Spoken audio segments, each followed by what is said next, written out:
everyone, and welcome to week 3. This week we are going to be turning our attention away from the legislative branch and towards the executive branch. Now, the executive branch, its most prominent member is the president, but there is also the bureaucracy as part of the executive branch, so we will be looking at both those aspects. Now, for our discussion this week, we are going to focus on the presidency. And because we are in the middle of a presidential election, we're going to look at the presidency by examining the positions of the two candidates for president on a couple different environmental issues. And specifically, we are going to focus on their positions on the Paris Climate Agreement. And you're going to report your findings on what each candidate thinks about the Paris Climate Agreement, and then how that will affect environmental politics. So if Harris becomes president and is able to implement her view on it, versus if Trump becomes president and is able to implement his view on it, why does it matter? Right? We've looked at the legislative branch. They're the ones who make the laws. So why does it matter that these candidates have two different positions on this agreement?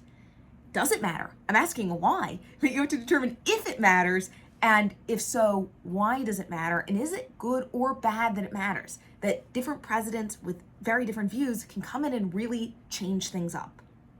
So that's going to be what we're looking at.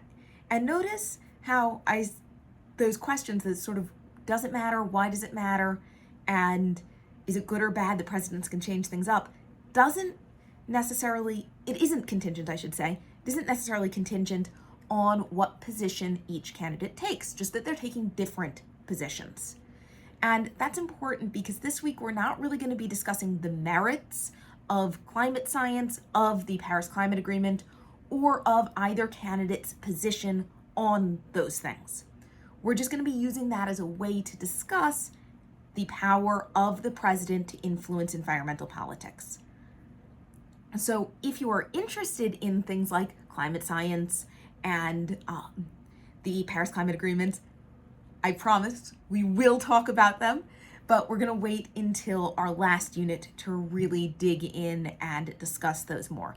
This unit, we are just focusing on the president and using that as a way to get at it.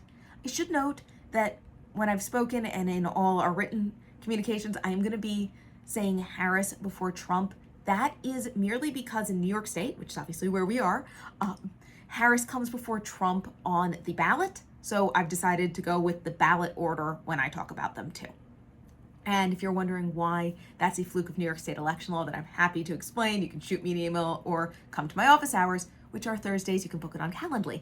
Now, this week, in addition to our discussion with that initial post due on Thursday and your 2 responses due on Sunday, we also have a piece of our portfolio project due.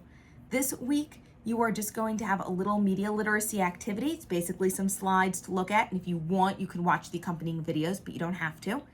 And then a worksheet. Now, the worksheet is going to be called by Brightspace a quiz. Don't stress, it's not a quiz. It is a worksheet. Like, you can take your time and refer to the slides and stuff. It's not like a closed book timed quiz or anything. It's just what Brightspace calls it. So this activity is going to really help us this semester because your portfolio involves selecting news articles about a specific topic of your choosing, environmental politics. And also, as you'll see this week on our activity and next week and in some future weeks, you will be engaging with news stories to complete your discussion. And every week, there's going to be at least a couple news stories as part of our weekly materials. So it's important to be media literate and understand how to approach reading the news. So we are starting off with that, and that's going to help us throughout the semester and, of course, help us complete our final portfolios. So that is our work for this week. Have a great week. I look forward to hearing your thoughts on the presidency and environmental politics and reading your worksheets on media literacy.